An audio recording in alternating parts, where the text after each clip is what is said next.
Shalom bien-aimés, Rhapsodie des réalités du dimanche 25 mai 2020. Notre thème d'aujourd'hui est l'unicité de l'office pastoral. Alléluia.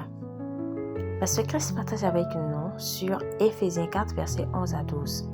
Et il a donné les uns comme apôtres, les autres comme prophètes, les autres comme évangélistes, les autres comme pasteurs et docteurs pour le perfectionnement des saints, en vue de l'œuvre du ministère et de l'édification du corps de Christ. Gloire à Dieu. Notre verset d'ouverture énumère les 5 ministères ou offices dans le corps de Christ. Apôtres, prophètes, évangélistes, pasteurs et enseignants. Par ces ministères et offices, le Seigneur édifie son Église, veillant à ce que chaque membre soit équipé pour l'œuvre du ministère. Cependant, parmi tous les offices ministériels, c'est le ministère pastoral que Dieu tient spécifiquement responsable de la congrégation. Bien que certains puissent exercer la fonction de pasteur pendant un certain temps sur commission divine, ils ne sont nécessairement pas appelés à l'office pastoral. Certains supposent qu'être ministre de Dieu signifie que l'on doit être pasteur d'une église, mais ce n'est pas le cas. Le pastorat d'une église a un appel unique et s'y engager sans être spécifiquement appelé par Dieu pourrait conduire à des extrémités regrettables. L'office du pasteur a une vocation spéciale et une capacité à traiter les problèmes des gens sur une base régulière. Lorsque des personnes qui ne sont pas appelées à être pasteurs assument ce rôle, les fardeaux et les défis des gens peuvent peser lourdement sur elles. Certains des problèmes partagés par les fidèles peuvent déteindre sur eux, les emmenant à expérimenter des difficultés similaires.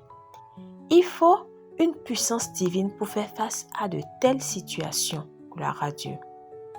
C'est pourquoi certains ministres, après avoir conseillé d'autres personnes, se retrouvent victimes des situations mêmes qu'ils ont essayé d'aider à résoudre.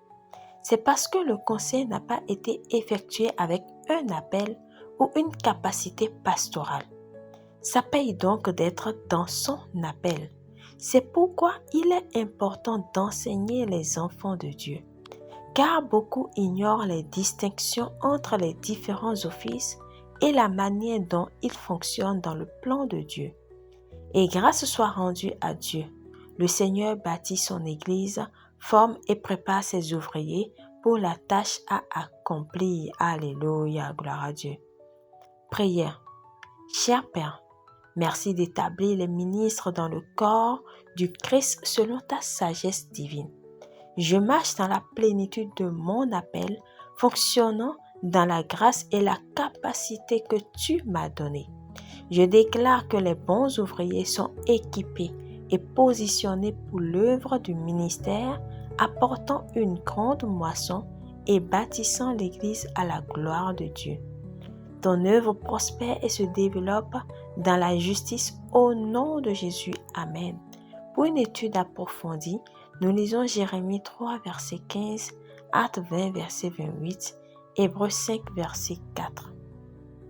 Frères et sœurs, si vous croyez que Jésus-Christ est venu et est mort pour vous et que vous n'avez pas encore fait cette confession, vous n'avez pas encore déclaré de votre bouche, parce que la Bible nous dit qu'il faut croire dans son cœur et confesser de sa bouche.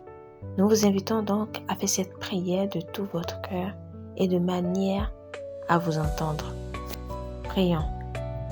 Ô Seigneur Dieu, je crois de tout mon cœur en Jésus-Christ, Fils du Dieu vivant. Je crois qu'il est mort pour moi et Dieu l'a ressuscité des morts. Je crois qu'il est vivant aujourd'hui. Je confesse de ma bouche que Jésus-Christ est le Seigneur de ma vie à partir d'aujourd'hui. Par lui et en son nom, j'ai la vie éternelle. Je suis né de nouveau. Merci Seigneur d'avoir sauvé mon âme. Je suis désormais un enfant de Dieu. Alléluia. Vous pouvez lire Romains 10, versets 9 à 10. Félicitations si vous avez fait cette prière, vous êtes désormais un enfant de Dieu.